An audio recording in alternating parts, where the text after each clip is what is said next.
Iniimbestigahan na ng Commission on Elections o COMELEC ang umano'y harassment sa mga guro na nagsilbing plebiscite committee members sa nakaraang botohan para sa ratifikasyon ng Bangsamoro Organic Law. Mula sa Cotabato City, ito balita ni Nel Maribuhok, live. Nel, go ahead. Magandang hapon, Atty. Reg. Iniulat nga ng Commission on Elections kanina na base sa kanilang naging general assessment sa naging plebisito kahapon, ito ay naging maayos at wala masyado naging problema sa gitna na rin ng pagkaaberya ng ilang mga presinto sa pagsisimula ng botohan. Wala rin nakikitang issue ang COMELEC sa naging presensya ng puwersa ng Moro Islamic Liberation Front sa Cotabato City sa kalagitnaan ng plebisito. Ito ay sa gitna rin ng mga naiulat na umano'y pananakot o intimidation ng MILF sa ilang mga bumoboto. The presence of MILF individuals, of elements of MILF was known here in Cotabato City, but they were in civilian clothes, they had no arms, and their presence was matched by an augmentation of the forces of the AFP. Sa kabila nito, iimbestigahan naman ng poll body ang umano'y harassment sa ilang guro dahilan upang umatras ang mga ito bilang plebiscite committee member dahil nakatanggap umano sila ng mga pagbabanta. What is worrisome is that someone would take that information and use it to harass teachers who are simply doing their duty. Yun ang nakakabahala. No? But we are looking into it to identify who the person is or persons are behind that move. Samantala, nagpapatuloy pa rin ngayon ang canvassing ng boto dito sa Cotabato City. Patuloy na nakaabang sa labas ng canvassing area ang mga supporter ng BOL. Partikular na ang magiging resulta sa botohan kung maisasama na nga ang Cotabato City sa itatatag na Bangsamoro Autonomous Region in Muslim Mindanao. As of 3 p.m., base sa Cotabato City Plebiscite Board of Canvassers, partial results, ang yes ngayon ay nasa 22,598, ang no ay 19,246. 66% na ito o nasa 250 out of 374 precincts. Attorney Reg, kung sakaling mananalo ng yes vote sa plebisito itong syudad, ito ay magiging historic simula noong 1989 at 2001, simula noong nireject nila itong pagkakasama nila dito sa Autonomous Region sa plebisito rin, Attorney Reg. Maraming salamat, Nel Maribuhok. Nag-uulat ng live mula sa Cotabato City.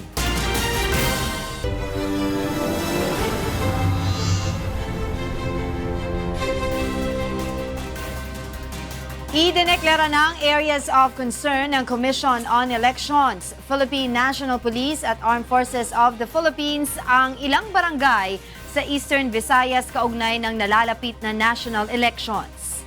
Ito ang balita ni Jeneline Gakit Valdez. 70 barangay sa Eastern Visayas ang tinukoy ng COMELEC, EFP at PNP na areas of concern kaugnay ng nalalapit na midterm elections sa Mayo. Pinakamarami dito sa Samar Province, sinundan ng Northern Samar, Leyte at Eastern Samar. We have mga areas of concern because of possible intense political rivalry, because of presence of bugs, because of presence of New People's Army. We have not identified any hotspot. May taban mga kategory. Pag sumiring ka kasi nga hotspot, haranin natin COMELEC control. We have no such place in Region 8. Ayon naman sa PNP, nakapagtala sila ng 284 barangay na inilagay sa areas of concern noong 2018 barangay elections dahil na rin sa political rivalries at presensya ng mga armadong grupo. Sa ngayon, may 15 kandidato na ang nagsumite ng request sa kanilang tanggapan para sa police security escort, subalit pag-uusapan pa niya nila ito ng PNP at EFP bago apruban. Hiningi rin nila ang tulong ng lahat para maging maayos, payapa at matagumpay ang darating na halalan. We are prepared for all of this, but we appeal to the candidates, the leaders, and also the public na maging mapagmatya para hindi maging magulo. Mapansin nyo na very minimal, manageable, but we would like it to the barest minimum.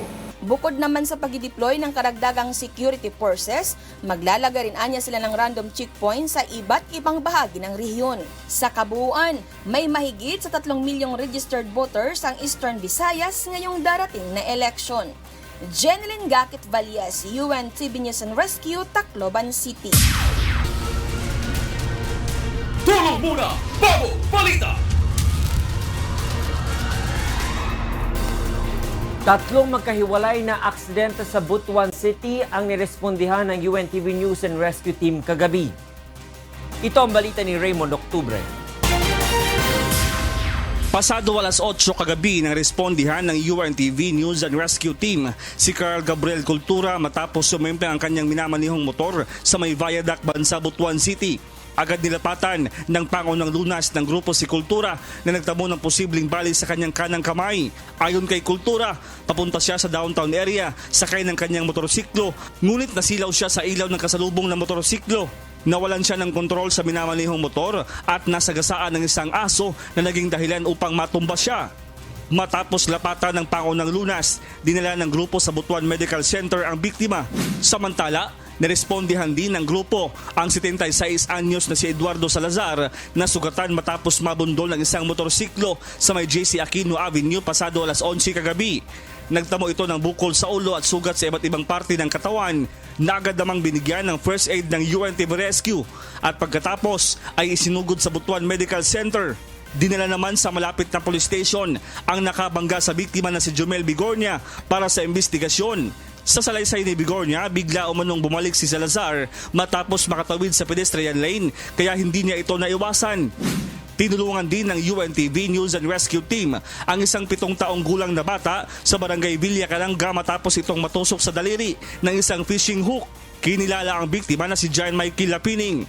Matapos lapatan ng first aid ng UNTV Rescue ang biktima, ay dinala na ito sa Butuan Medical Center. Ayon sa magulang ng bata, nahagip umano ng fishing hook ang biktima nang hilahin ng kanyang kaibigan ang pamingwit nito habang namimingwit sa sapa malapit sa kanilang bahay.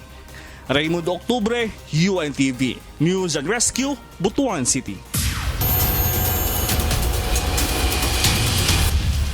Patay ang 2 hinihinalang hold-upper matapos manlaban sa mga pulis sa Novaliches, Quezon City kagabi. Ito ang balita ni Asher Cadapan Jr. Natunton ng mga pulis ang kinaroroonan ng 2 lalaking hinihinalang hold-upper sa Novaliches, Quezon City bandang alas 11 kagabi. Ito ay sa pamamagitan ng device tracker ng isa sa mga cellphones na ninakaw ng mga suspect sa isang auto supply shop sa barangay Nagkaisang Nayon kahapon. Ayon sa biktima, tinangay ng mga suspect ang 3 nilang cellphones, mga bag na naglalaman ng mahalagang gamit kabilang ang wedding ring at ang higit kumulang 18,000 pisong kinita ng auto supply shop. Nanonood po kami ng TV mga bandang 3:25 yata po yun ng hapon. Saka hindi po talaga namin napansin na may pumapasok na hanggang sa may nagsabi doon sa may likuran ko na dumapa ka, hold up to, nasaan yung cellphone mo at saka yung pera nyo. Ayon kay Police Superintendent Rosel Cejas, hepe ng Novaliches Police Station, inireport sa kanila ng biktima ang insidente at mabilis na natunto ng mga ito gamit ang phone finder application.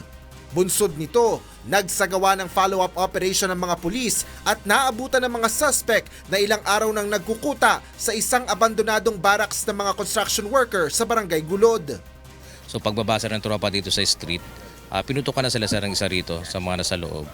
So immediately sir yung tropa, pumosisyon sir, nagkaroon sir ng enkwentro dito mismo sa barracks. At yun nga, nagresulta sa pagkasawi nitong 2 tao. Na-recover sa mga suspect ang isang caliber 9mm pistol, isang caliber 38 revolver, isang motorsiklo, assorted drug paraphernalia at 3 cellphones. Kinumpirma naman ng biktima na sa kanya ang mga gamit na nakuha mula sa mga hold-upper. Inaalam pa ng mga tauhan ng Criminal Investigation and Detection Unit ang pagkakakilanlan ng mga suspect. Asher Cadapan Jr., UNTV News and Rescue, Quezon City. Patay ang isang hinihinalang miyembro ng Gun for Hire Group matapos umiwas sa Comelec checkpoint at makipagpalitan pa umano ng putok sa mga otoridad sa Padre Garcia, Batangas kaninang madaling araw. Ito ang balita ni Sherwin Culubo. Dead on the spot ang isang suspected member ng Gun for Hire Group sa Quezon at kabilang din umano sa Basag Kotse Group na nagtangkang umiwas sa Comelec checkpoint sa Barangay Banaba, Padre Garcia, Batangas kaninang madaling araw. Kinilala itong si Renato Ibanez habang nakatakas sa ng kanyang kasamahan. Ayon sa mga otoridad, namataan na nilang parating ang mga suspect sakay ng motorsiklo ngunit biglang lumihis nang malapit na sa checkpoint. Dito na umano nila hinabol ang mga suspect upang siyasatin. Subalit sa halip na huminto ay pinaputukan sila ng mga ito. Agad namang gumanti ang mga otoridad kaya napatay si Ibanez na nagtamo ng tama ng bala ng baril sa iba't ibang bahagi ng katawan. Sumunod sila sa pinapatupad nating Comelec checkpoint at ito talaga is proactive na siya sa ating campaign against loose firearms, especially na nasa ilalim na nga tayo ng Comelec election period. Ayon pa kay Region 4A, PIO Chief Police Superintendent Chita Del Gawiran, inaasahan nila na sasamantalahin ng mga criminal group ang panahon ng eleksyon upang magsagawa ng krimen. Bunso nito, palalakasin naman ng PNP Region 4A ang pagbabantay upang hindi makalusot ang mga armed and criminal groups ngayong palapit na ang eleksyon. Talagang pinapaigting natin yung mga checkpoint natin para ma-preempt natin yung mga incident na maring mangyari. Of course, yung paggamit ng mga loose firearms. So, expected po natin na talagang mas madalami pa po ating mga checkpoints come election day. So, sa mga babayan natin, makipag-cooperate po sila. Sherwin Kulubong, UNTV News and Rescue, Batangas. Patay ang isang hinihinalang supplier ng shabu matapos manlaban sa mga pulis na nagsagawa ng buy-bust operation sa Barangay Alicia, Quezon City kagabi. Ito ang balita ni Asher Cadapan Jr. Isang lalaking nagsusupply umano ng droga sa isang residential compound sa Cotabato Street, Barangay Alicia ang nakaengkwentro ng mga tauhan ng Quezon City Police bandang alas 8 kagabi. Kinilala ng mga otoridad ang suspect sa pangalang Chris Baba na sinasabing dayo sa naturang barangay at major supplier ng shabu sa lugar. Ayon kay Police Chief Superintendent Joselito Esquivel, nakatanggap sila ng impormasyon kaugnay sa illegal na aktibidad ni Baba. Agad na nagsagawa ng buy-bust operation ng mga kawani ng Special Operations Unit, katuwang ang Drug Enforcement Unit ng QCPD. Ngunit humantong ito sa engkwentro na nagresulta sa pagkakapatay sa suspect. Ito at least 250 na tao yung sinusupply nito. So nagkaroon sila ng build-up at na-set up yung buy-bust dito. So, nakabili naman yung posture buyer natin.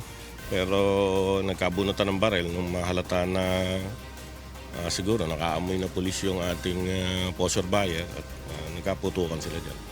Na-recover sa suspect ang 5 bulto o katumbas ng higit kumulang 25 gramo ng hinihinalang shabu, isang Colt caliber .45 pistol na may 5 bala, motorsiklo at cellphone. Iniimbestigahan pa ng mga otoridad kung may kinalaman sa bentahan ng shabu ang mga residente sa loob ng compound. Inaalam pa rin ng mga pulis kung sino ang pinagkukuhanan ng droga ng suspect. Asher Cadapan Jr., UNTV News and Rescue, Quezon City. And for the news abroad, thousands of caravan migrants trek and hitchhike across Mexico after hundreds were allowed in with no border checks and are now headed for the U.S. Beverly Saison has the story. A group of Central American migrants hitchhiked through Mexico's southern state of Chiapas on Monday, January 21st, en route to the country's northern border with the United States. According to reports, more than 1,000 Central Americans are traveling through Mexico as part of the latest group of caravans. Firstly, at the toll booth, they asked me frankly if I could help them. I said yes. Secondly, they are human beings just like any of us. And sometimes we need help from someone. They're heading out on foot, jumping onto the back of trucks and calling on the goodwill of locals to help them on their way north. For a while now, caravans have reached their destination. That doesn't mean that it's easy. It's great that help is being provided. And on behalf of my companions, not just those who are here, I give thanks. It hasn't been easy. We have walked a lot. And we have hitchhiked on trucks, buses, and we are grateful to everyone. Many of these migrants are escaping poverty and violence back home and in search of better opportunities in Mexico and the United States. U.S. President Donald Trump has repeatedly vowed to stop the Central American caravans, sending troops to reinforce the border and describing the migrants as invading force. Beverly Saison, UNTV News and Rescue, USA. Democratic Senator Kamala Harris says she will run for president in the 2020 election, the eighth name to join the battle for the party's nomination. Clarence Shaughnessy reports.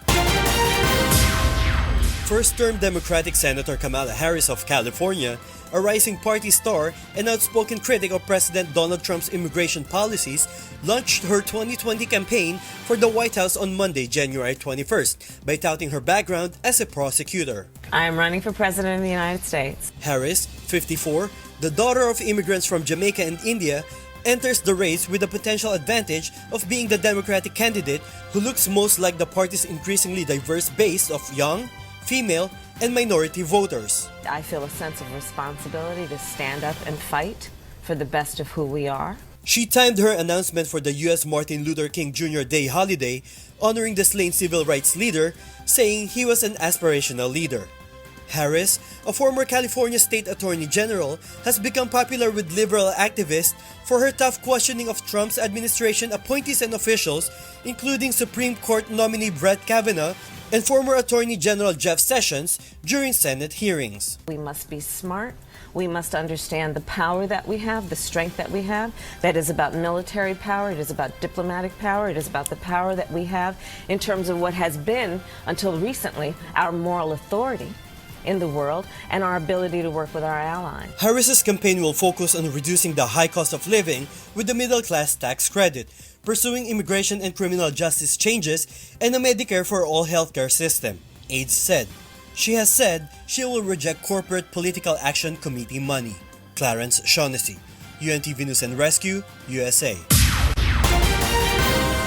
Skipper Jan Guichard and his crew on the Trimaran Spindrift were celebrating on Monday, January 21, after breaking their own Jules Verne race record time to the equator. The huge vessel set off on Wednesday, January 16, from the start line of Ushant in the Atlantic Ocean and crossed the equator 4 days, 19 hours, and 57 minutes later, shattering the record of 4 days, 21 hours, 45 minutes they set in 2015. The crude round-the-world sailing record has been held since 2017 by Francis Joyon, who completed the non-stop course in 40 days, 23 hours, 30 minutes in IDEX Port in 2017. IDEX Port was about 23 hours further back at the same point, meaning Spindrift is ahead of the clock in the round-the-globe race.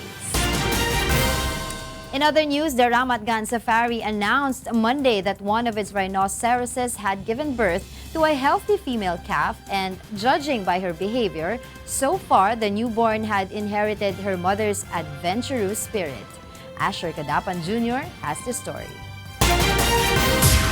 A newborn rhino enjoyed a day of fun in Israel's Safari Open Park on Monday, getting to know her crash partners and rolling in the dirt. The young rhino was born on December 30 and is the 31st white rhino to be born in the zoo, which takes pride in being one of the leading zoos in rhino breeding. According to zoologist Karen Orr, the rhino mother gave birth in the African park before zookeepers could lure her into a fenced area where she could deliver safely. She was born to her mother here in the African area.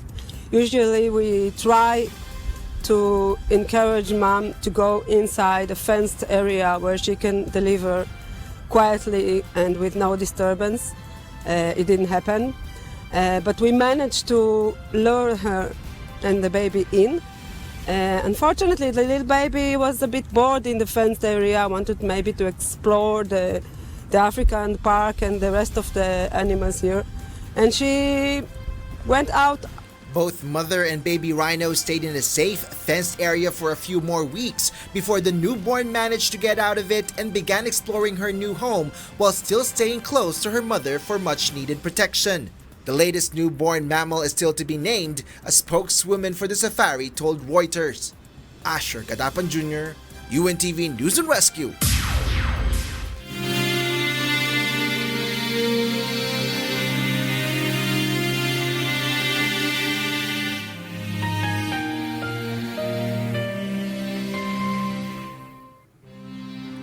3,347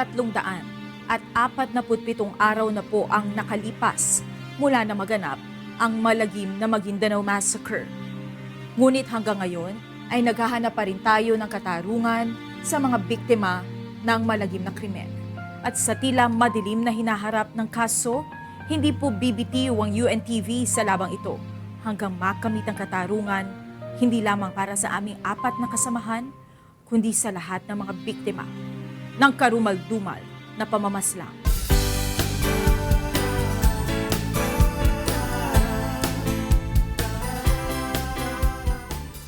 Halos 1,000 residente ang naserbisyohan ng medical mission ng Members Church of God International o MCGI at ng UNTV sa Sariaya, Quezon. Ito ang balita ni Jafet Cablaida. Nagsimulang magkasugat-sugat at mamaga ang iba't ibang parte ng katawan ng 23 anyos na si Totoy Tolentino na may Down syndrome sa Barangay Gisgis, San Roque, Sariaya, Quezon. Ayon sa nanay ni Totoy na si Aling Pelecita, nagsimula ang sakit ng kanyang anak noong nakaraang buwan. At dahil tanging pangingisda at pag-aalaga ng baboy ang ikinabubuhay nilang mag-asawa, ay wala silang nailalaang budget upang maipangpagamot ng kanilang anak. Kaya naman hindi nag-atubili si Aling Pelecita na mapacheck up ang kanilang anak nang malaman na may medical at legal mission ang Members Church of God International at UNTV sa covered court ng kanilang barangay. Ay, napakagaling po talaga. Salamat po sa mga sumusuportang ganyan sa natulong sa barangay na ito. Ngayon lang po ako nakatikim ng alwa na libre ang gamot. Halos ay bonbon ay mayroong medical na ganyan. May check-up na libre. Halos 1,000 ang nabiyayaan ng libreng serbisyo. Kabilang na ang mga residente sa mga karatig barangay.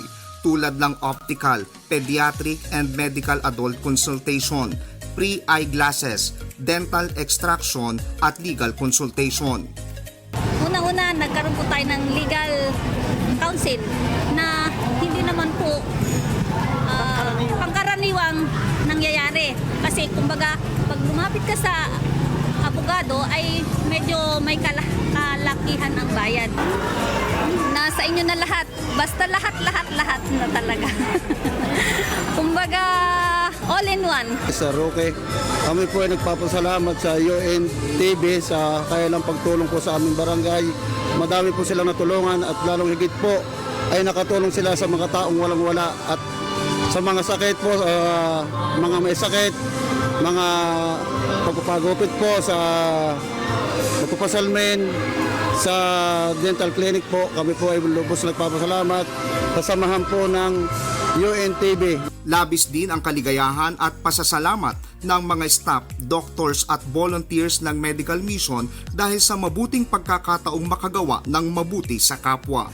Ito ay sinasagawa natin dahil po sa paniniwala natin na ang adhikain ng ating Kuya Daniel na ang paggawa ng mabuti ay hindi magbubunga ng masama. At yung ating paggawa sa ating pong kapwa-tao, pagtupad natin ito sa sinasabi sa banal na kasulatan na kaya nga samantalang tayo may pagkakataon ay magsigawa tayo ng mabuti sa lahat. Wala itong pinipiling relihiyon, anuman ang iyong kalagayan.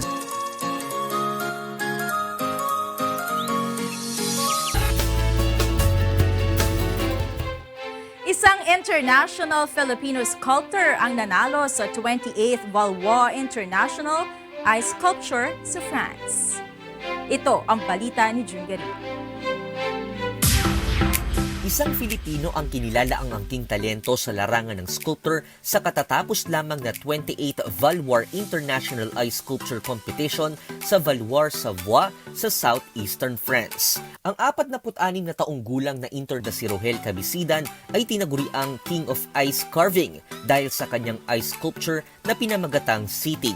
Isa itong abstract image ng babae na ang katawan ay mga cubes at ang ulo at buhok ay nakataas. Nagustuhan ng judge kasi bali transparent yung yellow at walang crack. Kasi magandang temperature lalo sa gabi, negative 12, negative 8. Kaya yun, na-maintain namin yung ganda ng yellow. Bali nag-stay kami hanggang 1 o'clock in the night. Para kasi doon yung magandang yellow, magandang magtrabaho kasi matigas. Tapos pwede kang magdikit ng yellow, hindi siya matutumbas kasi malamig. Tinalo ni Ruhel Cabicida ng mahigit 19 na sculptors mula sa iba't ibang bansa gaya ng France, Russia, Denmark, Mexico at iba pa. Nag-umpisa ang kompetisyon ng January 15 hanggang 18. Si Cabicidan ay tubong Paite, Laguna at halos 8 taon na sa France. Nagtatrabaho siya sa isang cruise restaurant sa Lyon, France. Ayon sa Filipino sculptor na si Ruhel, hilig niya ang iskultura kahit bata pa lamang siya at umuukit siya sa kahoy, gulay, prutas, keso, butter at chocolates. Simula nang tumira siya sa France ay sinubukan niya na din ang pag-ukit sa yelo.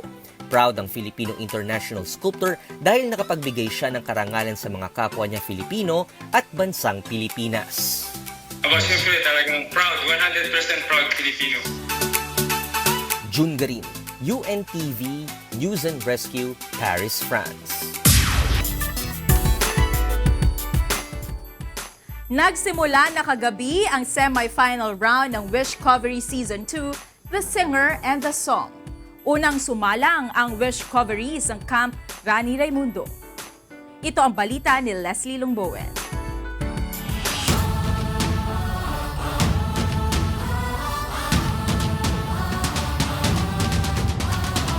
Matapos ang isang linggong paghahanda, sumabak na sa semi-final round ng top 4 Wish Coveries ng Camp Rani Raimundo.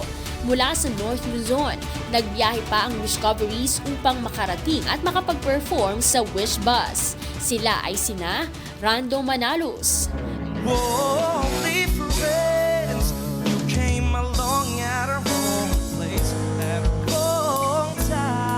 Lorraine de Guzman,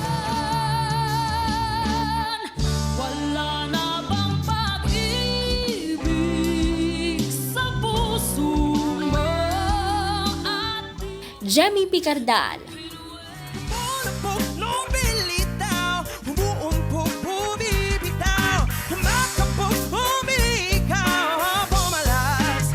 at Janelle Kaalim. Simple lang ang iyong timpla, di komplikado, areglado, swerte ko naman. Araw-araw mo ko pinapasyalan. Mapalad ding nakasama sa Maynila ang wildcard na si Ariela Mi Apalis. Pwede ba humiling isa pang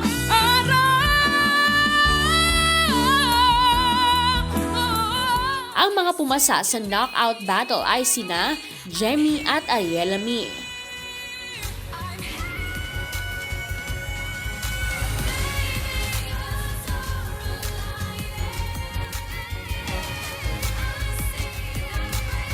showcase namin kung ano ang originality ng Pilipino pagdating sa musika.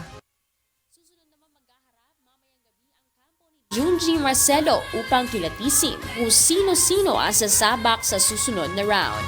Leslie Longbowen, UNTV News and Rescue, Philippines.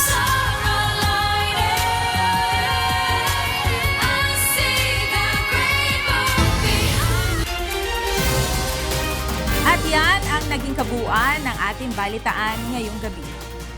Aming inilahad ng buong katapatan kung paano namin nasaksihan. Kayo po'y makapagtitiwala ng aming nakita at narinig ang aming ibinabalita. Magandang gabi.